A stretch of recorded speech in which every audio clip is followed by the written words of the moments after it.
and welcome to this week's News from the Real World podcast, where we discuss the top 10 articles of the week. And sadly, last week our episode did not film, so we are actually integrating some articles from the previous week and some from this week. I'm Allie, and I am a second-year SMPM. I'm Lauren. I'm a first-year technical direction grad. I'm Chase. I'm a first-year TD grad. And I'm Jeremy. I am a second-year technical direction grad. Awesome. So I am getting things started. So this article comes from AmericanTheater.org, and it is called "Outsiders of Long Standing." There's not an author listed on the article. So this is essentially talking about the Jewish community in America and how it's relating to theater and the performances becoming more relevant and more revised and taking on new meaning because of the administration running our country right now, and obviously in light of the events that took place, just like the tragedy that happened, that it's so important to see that these people are still being harassed and being outsiders, but they're still making work to reflect that. And some of the statistics in the article were saying that under this new administration, they're actually getting larger percentages of, like, there were some like companies specifically that revolved around these sorts of shows, and they were saying their attendance, they were seeing people outside the Jewish community, it had jumped since the president had taken office, almost like 9 to 10% from what they were seeing. So they said maybe it's like an empathy thing, they're not sure, but these stories are just being very like poignant right now. Yeah, I mean, it's really sad to look at, the history of the culture, and that there's almost never been a time where they haven't been persecuted in some way by some group.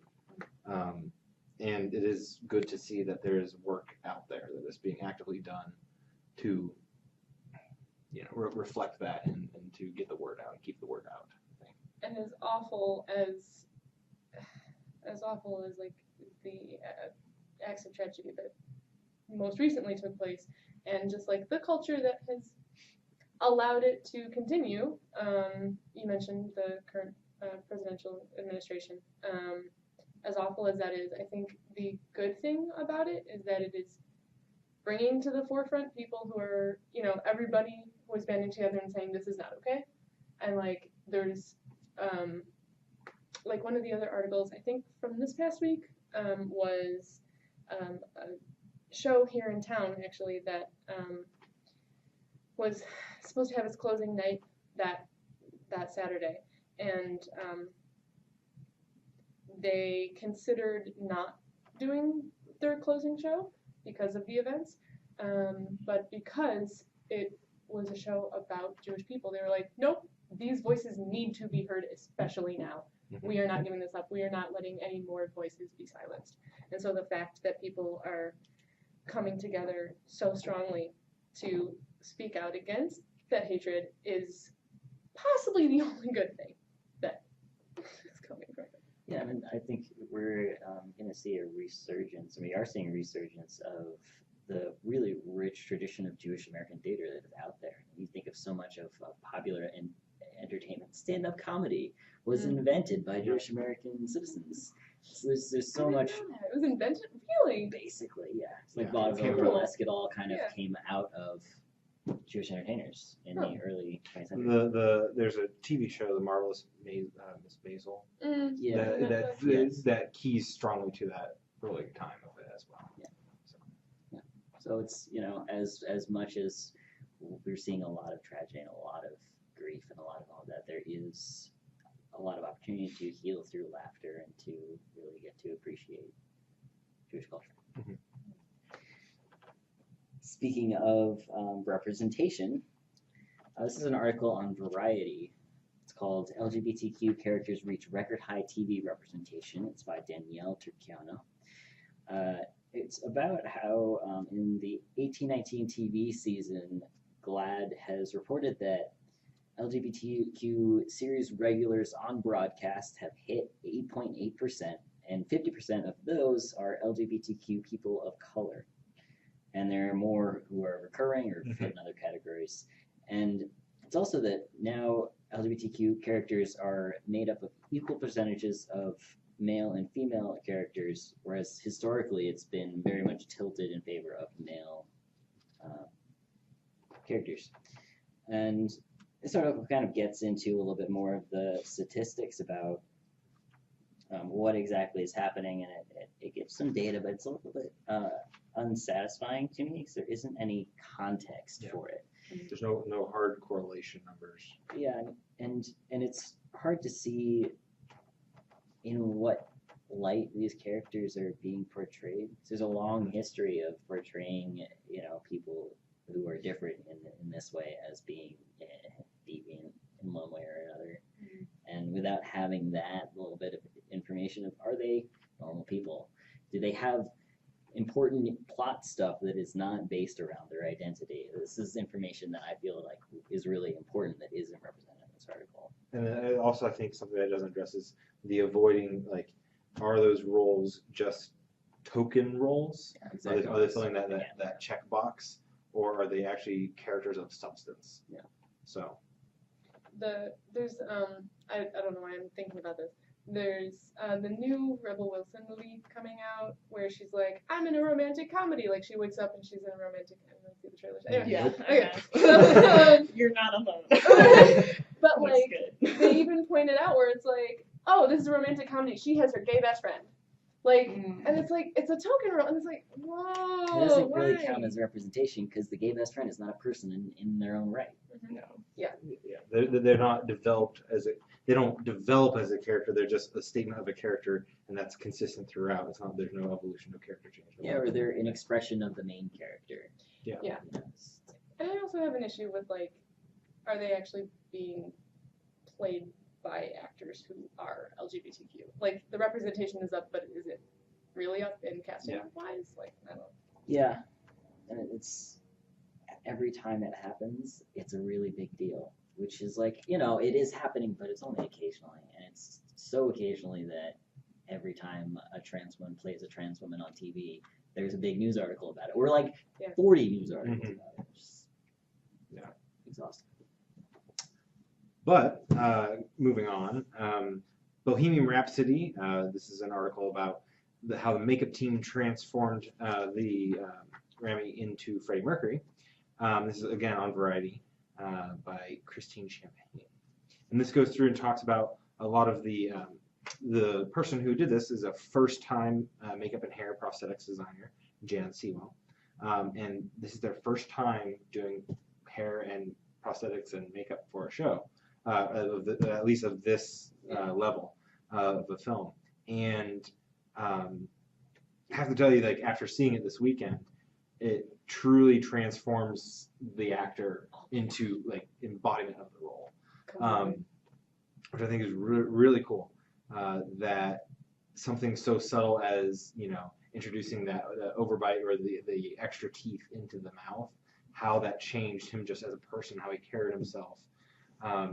In performing the role, and because that is so much of who Freddie Mercury was, and how he had that range that he did and everything, just like full embodiment by those small little prosthetics, I think was really cool.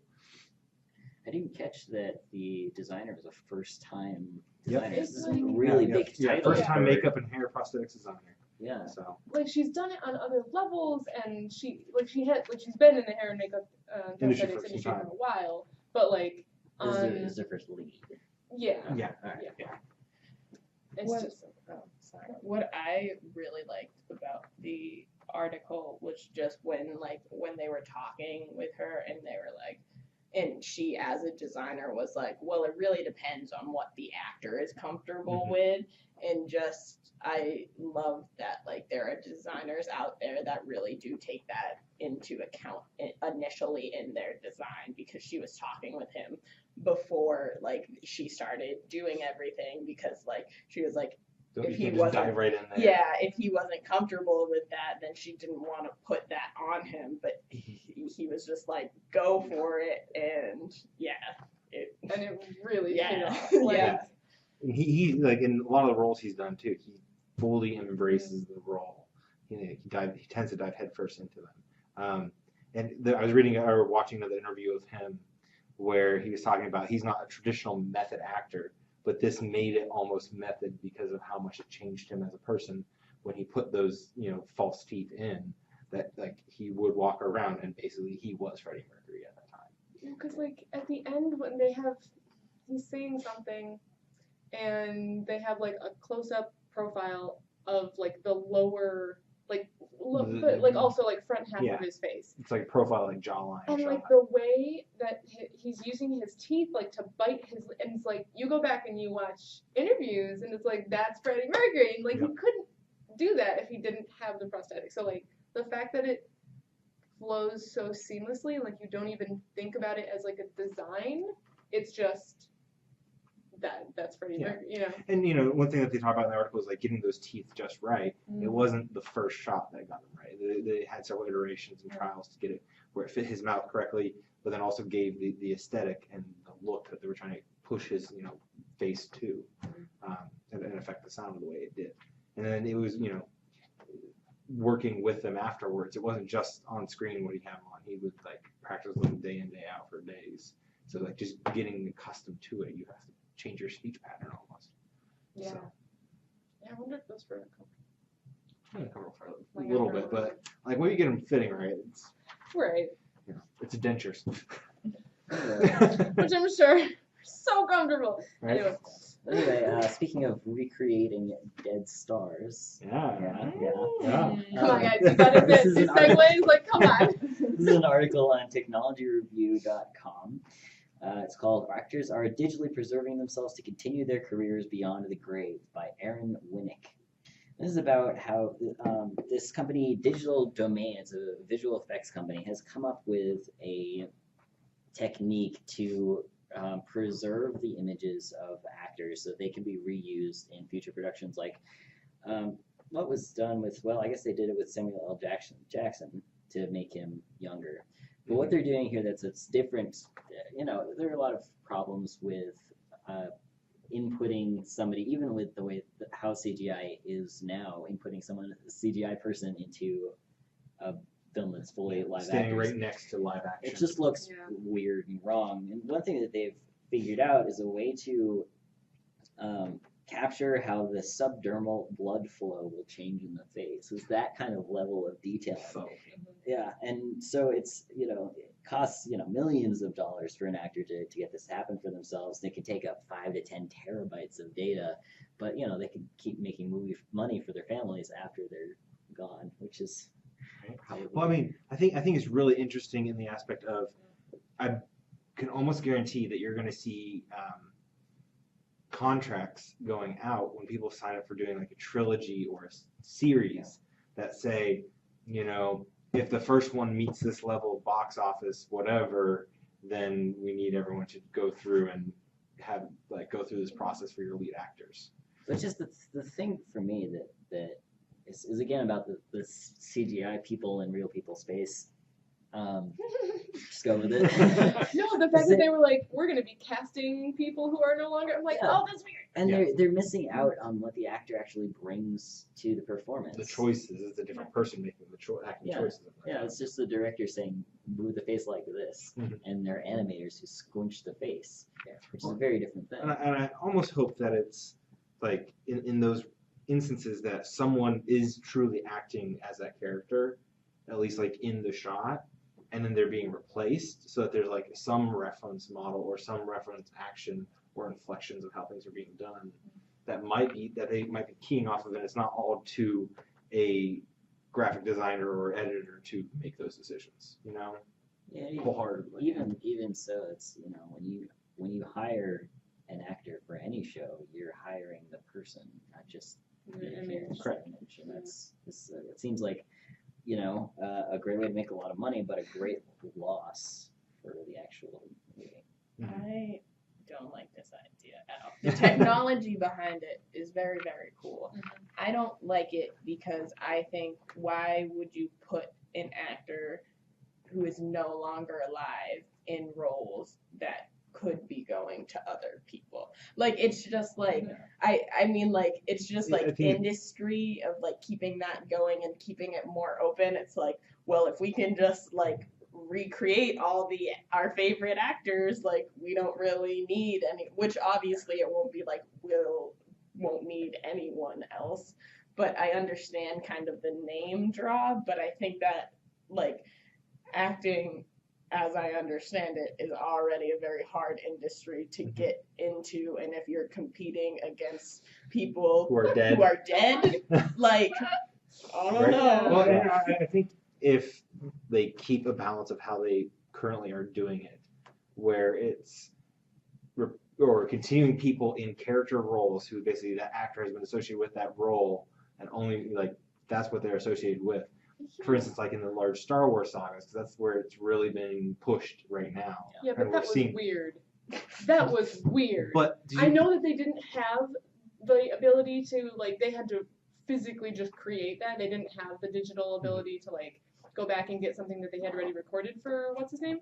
But I don't know if they had it for Carrie Fisher, but, like, that was weird. It didn't look right. I'm just gonna throw that out there. Like, I like it. I don't like it for live performances. I like it even less for recorded performances. For live performances, I can kind of rationalize it with, like, okay, you're going for an experience. You know that that's the experience you're going for, and you are choosing to do that.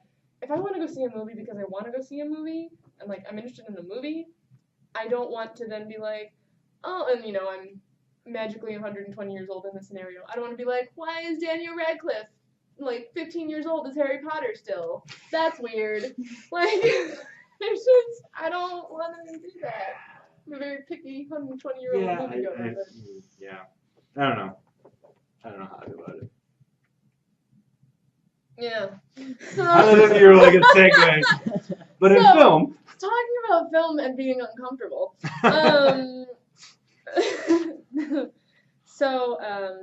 How HBO is changing sex scenes forever on Rolling Stone by Brina Kerr. So this talks about how in the wake of Me Too, HBO has hired for their show The Deuce an intimacy director, which is something that's been in theater for a long time, but they haven't transferred it to film for some reason, or TV. In The Deuce, it's about like sex workers, and so the lead, who was like, I've always just kind of had to, like, they tell you to advocate for yourself, but not in so many words. Like, just do what you're comfortable with. And it's like, okay, but you're in a room full of people staring at you, and you don't have a voice, and just go along with it. Okay, whatever. And she said that that's what she's been used to having to do until in the aftermath of Me Too, she was like, nope, HBO, do better. And so they hired this intimacy director, and actually it went so well that they have hired intimacy directors as like a staple part of all of their shows from now on. Yeah. And it makes a really good point, because if you require which is in the equity contract, shockingly there is so little about intimacy scenes, but in the equity contract, if you have any physicality that has anything to do with fight anything, you have to have a qualified professional there at all times to work with the actors. Why have we not had this for sex scenes? I just don't get it. So I think this is really great. And they talked about how it both helps the actors have a voice and someone on set all the time who is like there for them. And that they're always in that mindset of looking for it. Yes. It's not the director like is kind of aware of it and trying to help you out. It's their sole job. So it helps the actors, and it also helps the producers and the director know that someone is taking care of it and like watching out for that, and that they're providing a safe workplace because it's still a workplace. Yeah. Right. I feel very passionately about this. Anyway. Yeah, I agree. I think it's kind of that idea of having someone to go to who isn't like, because in the article she's like, they say as the director, just tell me if anything is wrong, but you have like this expectation to please the director, and so by telling them like, oh, I'm uncomfortable doing this, like even if they're like not genuinely, they might just be like, oh, and that like might like. It's also in the moment they're like not necessarily processing it in that way. Like if they're trying to act and be fully in the moment, then they're not. Right. And there's a power dynamic there too. If it's a person whose sole job is to make sure they're okay, then there's no power dynamic.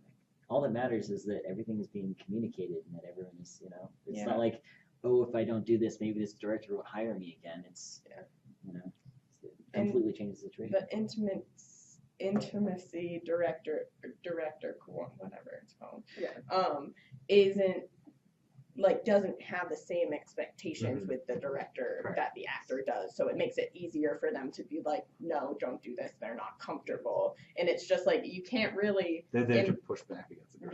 in that situation you like can't underestimate how valuable having that middle like person is. Yeah, absolutely. And I like that it's something like good on HBO. I like that it's something that they as a company is like, no, this is needed, because it's not, it's not that actor being like, oh, I think this is needed. It's not, any one person on the set advocating for this. It's like, no, this is the company culture that we are choosing to cultivate, and like that's important. But it'll be really nice to see that get pushed into.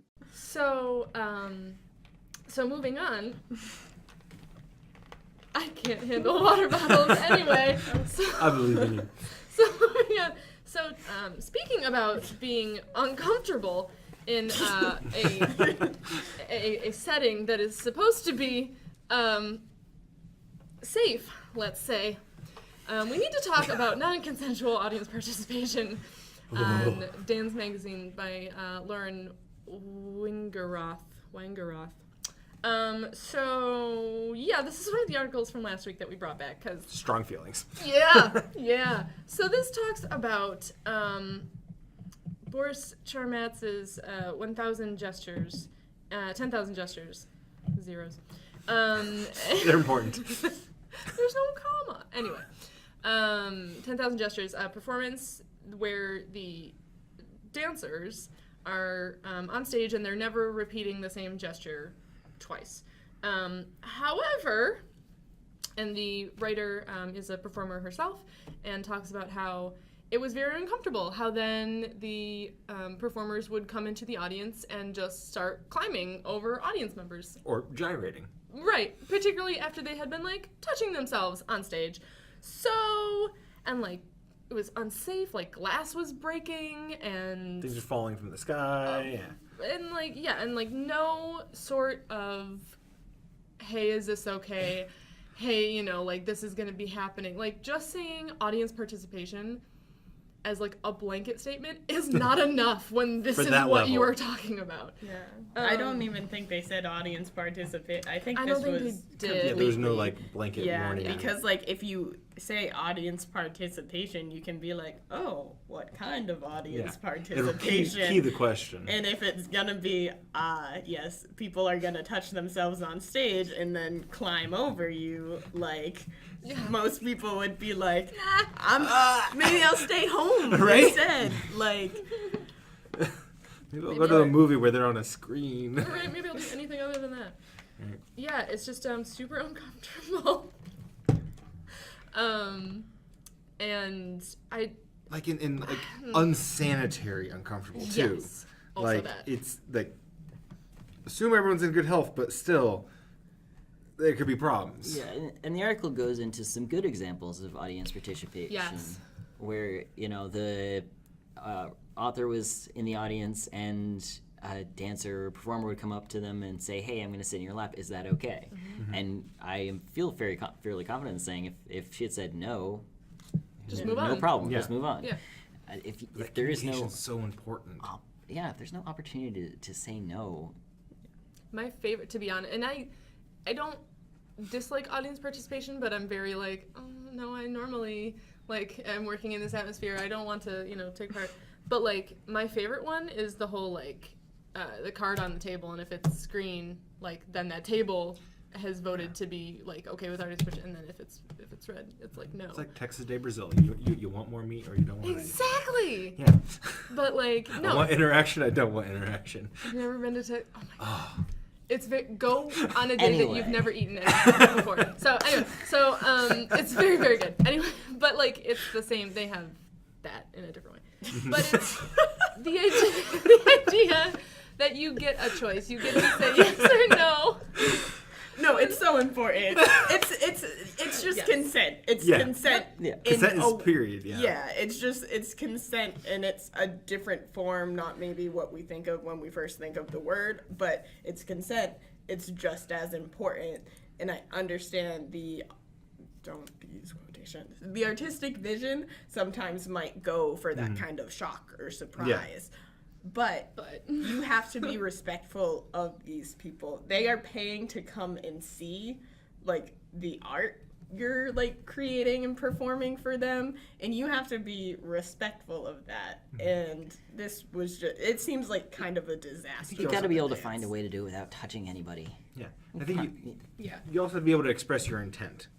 Yeah. Because if consent is one thing, but if the intent isn't communicated properly, then your consent really isn't valid. Yeah. If Exactly. you don't know the intent of what they're trying to do or how what they're going to do. Right, like, and honestly, in this case, because it is so gratuitous, I would have, if that had happened to me, I would have lost complete interest in, like, oh, I wonder why they're doing this. Like, what is the point? I would just be uncomfortable. I would So, have like, left. Yeah, you've completely taken me out Yeah. of trying to understand your piece of art. Yeah. Sorry. And no, you're good. Like and I am a person like I will sit through a performance like through thick and thin. Like I think like people leaving halfway through the show is so disrespectful. But if people were doing that to me, I would be out of there. I can't, like, I don't want strangers touching me anyway. And after they've been touching themselves on stage, no. Yeah. As soon as they crawled into the audience, I probably would have been like, nope, that's not gonna be me. So, another uncomfortable audience experience. Oh my god. Business is In boo. a different way. Yeah. Business is booing. See, because they took out the M there. Booing. But it's like for Halloween because it was. I understand. Okay. So, the world of extreme haunts on New York Times. So, this covers, and like they said, like this sort of audience participation journey thing. Experience. Experience of like extreme haunting, and it's not even a haunted house. It like goes beyond that. Like one of these companies in California like gives you marijuana as you go through, like to enhance the side effects of paranoia. Like there was one where, oh my god, audience members marched into the ocean in the middle of the night with their heads locked in a box while music was created from their screams and got lap dances from naked clowns. Like, Hold it's on. almost like Mad Libs. Like Yeah. you just took a sentence and filled in random words. Shoved in random experience. And then made me experience it. Yeah. I don't even get it. No, go ahead. I just everything that you said just was so confusing to me. But people pay for this? Yeah. Apparently, but like there's just a thing in Pittsburgh. It was on the Green Page a while back about there's a haunted house that the basement was a different kind, where it was basically like you pay to get tortured. Well, and this is, But, like- at least with this, Actually, what? yeah, at least with this, they are fully aware of what's going to be happening, and it's much more consensual Oh than yeah, the other. this is consensual. They're fans. Yeah, like these people would do this as thrill seekers, Clearly not any of us. right? We may not be the right people to discuss this particular part of Different the Like, industry. we are not their audience. I get my adrenaline rushes different ways. Right. I'd like to get hit by a car riding my bike. You know, that's enough for me. Like, I Like don't. Vectorworks just crashing on me. That is to say, that is to say, I guess if people are enjoying it and they're consenting to it, like maybe it's just their thing, and I shouldn't judge their thing. Technically, like, consensual audience participation. As long as if someone like at some point goes like, this is too much, if they go, okay, take the box off your head, you can step out of the Like- ocean Yeah, I mean, now. there has to be Like, a Safe word. It's a hugely lucrative business. It's the scaring people business. Yeah. Which is great. For those that want it. And there's a lot of super interesting work for scenic artists and for costume designers and effects people. You know, there's a lot of work in that, and that's great. It's just too scary for me. Wait, what? Because I didn't read that a couple of weeks ago. So what was the one in Pittsburgh? So it was like... It was like so there's this upstairs part which is kind of standard haunted house, you know, Yeah. scary rooms, people jump at you, whatever. And then downstairs is a separate experience where you go through one by one, and they will. Well, there's a disclaimer because they're not going to tell you. They don't want to tell you everything's going to happen. Do they tell you... Like these are like general potential things. Yeah, like electric shock. What? Do you remember any of the things? It was Yeah, will it like was- it's psychological torture Yeah. and physical torture, actual, and they'll like Flogging tie or you up whipping and yeah. real actual How is torture. that actually legal? If you As You a- sign the disclosure. Yeah, if As you a sign business model. Like, when you are pitching this to either where you're renting from or, like, you're like, are you kidding me? They probably own the house. Oh my god. extreme horror is an attraction. I as we're think seeing. too, in this article it was saying one of the professors at the University of Pittsburgh, they like track track people, They but monitor. they monitor people while they go through the like probably what The experience. the experience that you were talking about, Chase, and then they're like getting data on like fear for it. Anxiety It levels. sounds like- nefarious, you know? It- It sounds like an Yeah. evil plot getting hatched Yeah. by some kind of supervillain. Also, who are the people who just like sit willingly want in to this do- room and is like, so how should we torture these people? Like, they're like, I got my coffee, let's think of 5 good things to torture people with before lunch. Like, I don't know. Right.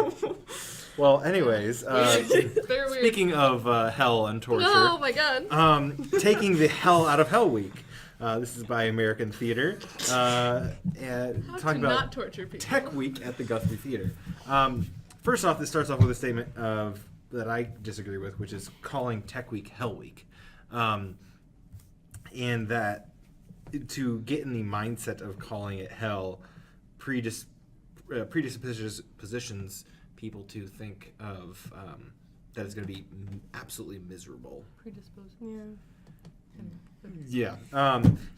So this, basically, the gist of the article is be nice and do your job. I mean, like, understand that everyone is going to be at higher stress. Everyone's going to handle things differently, and but being as courteous as you can to others in the room, and then admitting when you are drowning or needing help on something, how that can just getting that out there, helps you understand that everyone else is stressed as well. Everyone else is going through a lot of things, and if they're not, if it's a good group of people, they will jump in and help you as well. And it's also about, in this article, it's about remembering from the outset and remembering throughout the tech process that every other person in the room is also a person. Yep. And is also, like you're saying, going through the same thing. And this article talks about how, what, the Guthrie, is it? Yeah, it's the Yeah. Guthrie Theater. They, at the beginning of tech, they're trying to, retool their tech process to make it less arduous. And at the beginning, they introduce the entire team. Everyone in the room gets together, and they all this is this person, and This is what they do, and that I think really helps humanize people. Because there's, people on stage in the dark are like 100 feet away from the moving lights programmer who can't see them. Nobody, It's... Well, I think also the introduction of everyone helps contextualize and helps people understand each other's currency of what is their focus and what is helping them do their job at that time. So you can, assist them as needed, or understand that in this moment they're really focusing on this, so maybe I can wait 5 minutes before I ask them that question. So, just understanding how people are trying to work is great too, I think. I think respect is really key. And also just remembering, I feel like sometimes just working in theater, people forget this. We're all trying to make the same show happen.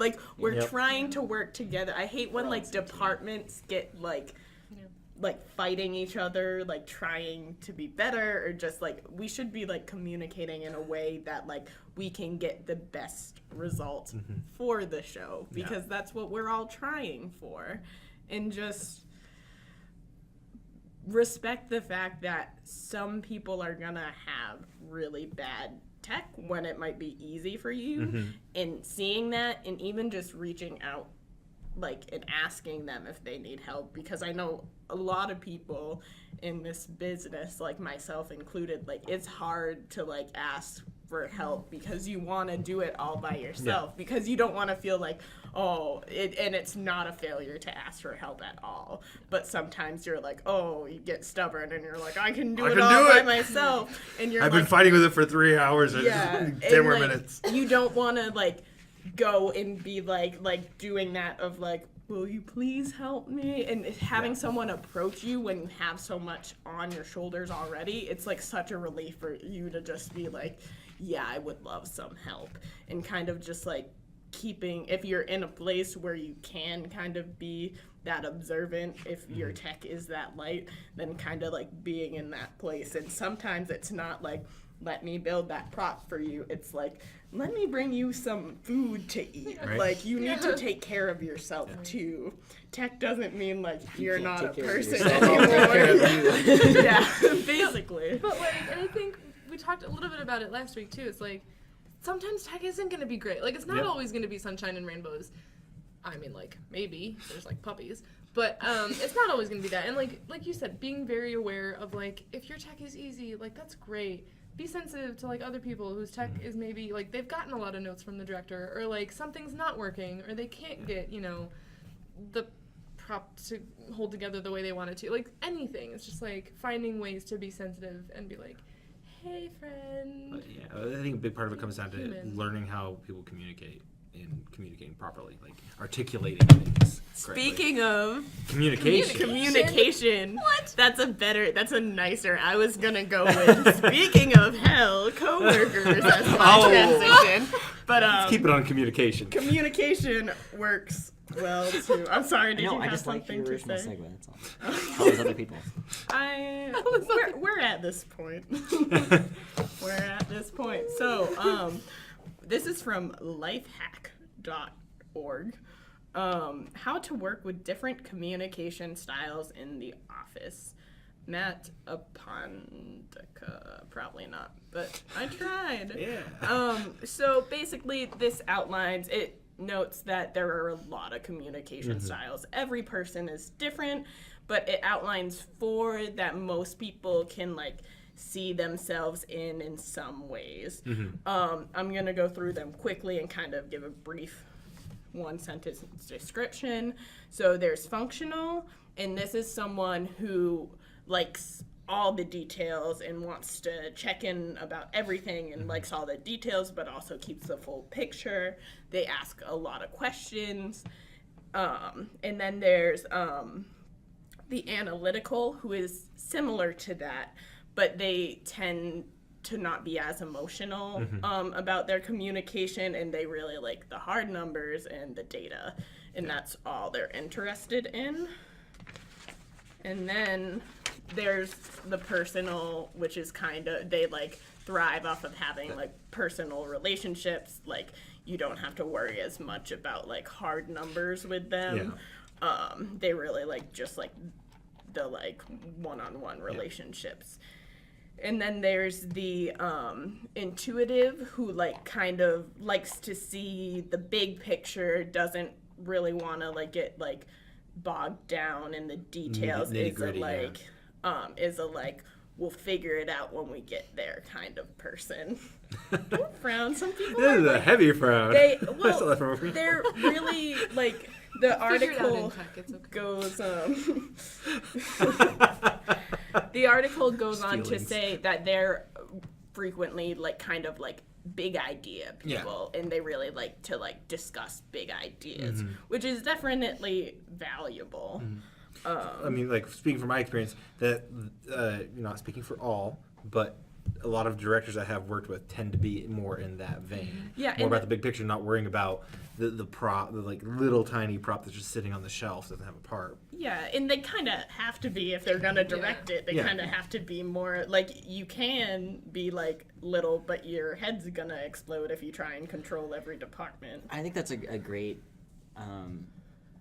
way to use that skill is in that particular position or positions like it. But I think in a lot of other departments, saying, you know, it'll work out, we'll figure it out, is not a good approach. Yeah. But anyway, this is about So communication. yeah, so let's figure out how to talk to these people whose communication styles differ from our own.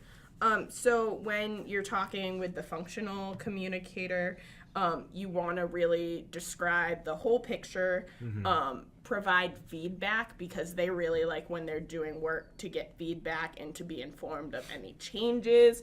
And they will likely ask you a lot of questions because they're trying to plan everything out. Try and get those details. Yeah, and because of that, it's like very rarely that they'll make some sort of like big mistake because they've like kind of like thought through everything in so much detail. Yeah, so in understanding that they're going to ask a lot of questions and facilitating that and answering those questions is really helpful for them. Brushing them off only makes them explode. Yes. Or implode. More yeah, or saying, we'll figure it out in 10. Also. Chase has strong feelings about that. We'll figure it out later. So, an analytical communicator. So you need to bring the numbers and the hard facts because that is what they're going to listen to. You don't have to do the like small talk, chit chat kind of thing. Always down to business. They always want to be like down to business and just kind of like give me the info and let me work. Bye. Yeah. Also, this is a great phrasing in the article. It says, "Be logical, Spock." And yes. that explains itself. See, I gravitate towards this, so I'm fully understanding that at the moment. Yeah. So, personal communicator, opening up to them is a really great way to communicate. If you like go to them and you're like, "Hey, can I just like confide in you?" Then they like really cherish that and they feel like they're like making strong connections. It says be live, but it means like talk with them in person because like they don't respond to like emails and messages as be as much of a human being as possible. Yeah, and just like try and do face-to-face communications as frequently because you'll be better at getting stuff done. I already mentioned they don't care about the numbers as much, so it doesn't matter. An intuitive communicator, you'll want to keep things big picture, keep it short. If you like start getting into really nitty-gritty details, kind of the eyes will like glaze over. And also typically providing visuals and drawing stuff out is a really efficient way to kind of communicate what you're saying, and it's a frequent occurrence if you're talking to them about something that they'll start drawing something out to understand it as well.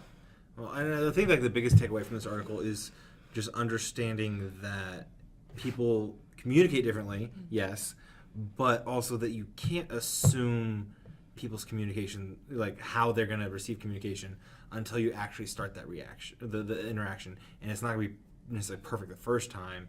You might have to try a few times to find out how they, or observe them until you find out how they communicate best, or even just ask them. Yeah. You know, what do you want in the communication? Like, hey, we're about ready to have this meeting. Is there something like, how do you like information delivered, or how do you like to see things, stuff like that. And just asking that question can help expedite the things, especially in our industry. We talked about this last year, actually, in seminar, in stage management seminar. And we came up with the silver rule from the golden rule. So it's like, not treat others how you would want to be treated, but like treat others how they want to be treated. And I think that applies to communication too. Is like, communicate with others how they effectively communicate. And so we were talking about it in regards to like, when you have like an SM-ASM relationship, it's like knowing how. So I'm a Hufflepuff, and I'm a personal. Yeah, personal. But no, personal functional, I think. If I were to like, because I like to have all the details because that helps me like plan stuff, because I like to plan stuff. But also like opening up to me is like really effective.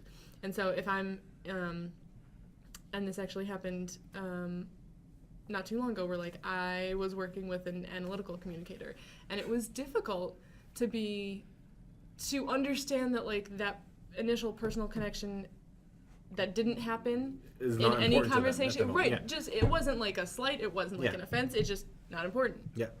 And it was interesting to like figure that out and just be like, oh, that's just how you communicate, and like you don't need the reasoning, you just need the details. I just want the answer. Yeah. You just give it to me. Yeah. Give it to me.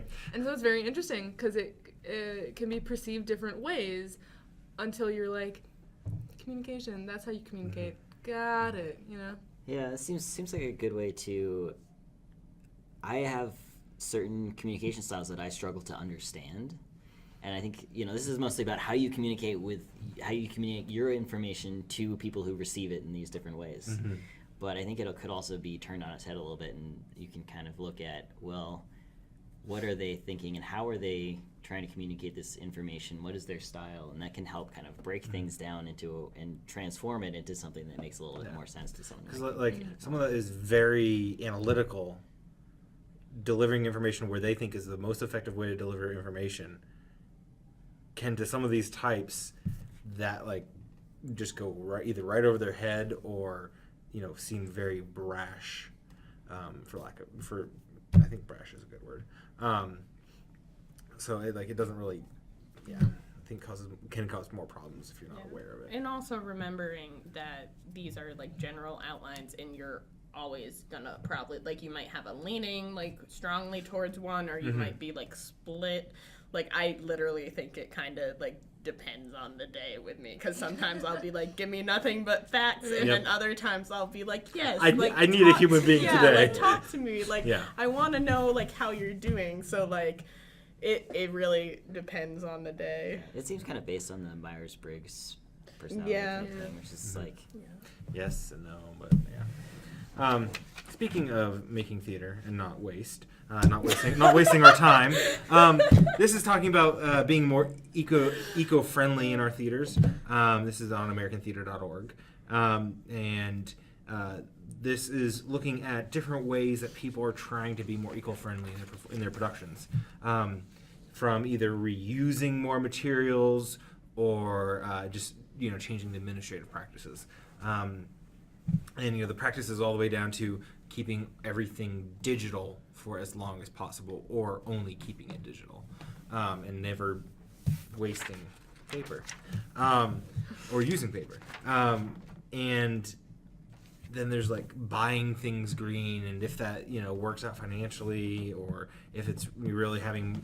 This is one thing that we're going through in TD3 right now, which is a long process of analyzing all these different things and what their actual impact is on theater, and if it is technically more environmental friendly to buy this rare material that is made in a green way, but then it takes all of these non-green processes in order to get it to us to be used, because it is only manufactured in one or two places in the country or the world. And in order to get that here, it's got to go on the slow boat across the water and then get on a truck and then drive here. and that's all that fuel, all that everything else, and it's weighing those different aspects of things, and it's almost sad because it seems like, oh yeah, well, we can reuse things and pull through from the junkyard, from the scrapyard, but what has to change is the way things are designed, or the mindset in the design process, in order to implement these things or implement some of these changes where they're focusing on like, everything's going to be pulled, and actually going out and pulling things, or going out and researching and if you're going to do everything where it's all pulled, not being so constrictive in your design that it has to be this, because in order to get exactly that, well, I have to go buy that because I might not necessarily be able to find it locally. Well, it kind of makes me think of your show, Lauren, AB Machines, where a lot of the design elements are based around, okay, well, we want to have this shape. What can we do with the offcut? And it kind of built out from there, right? Yeah. They were trying, but Yeah, again, it's hard because they're like, oh, we want the circles that you cut out of. Well, they're not gonna be. They're not perfect. as thick as what they were. Yeah, they're not the same size. They're like, so it is having those like kind of compromises, and I think it's really hard to try and find, because you can use terms like, oh, we're gonna go paperless, but if you're replacing paper with that, like, you would have recycled anyway, and it could have gotten reused with like, you're gonna I think I was talking to Allie about ETC, how they're trying to go paperless and they're like handing out like laptops left and right. What is the footprint of making that piece of technology, and is it really like counteracting that many pieces of paper over its lifespan, that it's worth it? And so it's like, it's kind of an in thing to be green. I think I'd also love to see, maybe particularly here, communication with like smaller theaters, because I know we toss like a lot of lumber and sheet goods and like we don't have time, but I know like smaller theaters, like if we communicated with them and we're like, hey, you want to come and like pick these up, then they and for some of our shows here, we do have a link with a high school in the area that does come out and takes some shows. If we think there's things that are like, this is going to be usable flats for them, because they like to use a lot of those more stock things that they can build into their things. But if all of our things are designed so custom for a show, it makes it hard. But even then, lumber, because you could just send a flare saying, hey, we have a dumpster full of lumber, come use pick. it. The Which I have done for my scavenger, personal projects for sure. Like, taking stuff from strikes. Oh, the freshmen will start stealing things here pretty soon.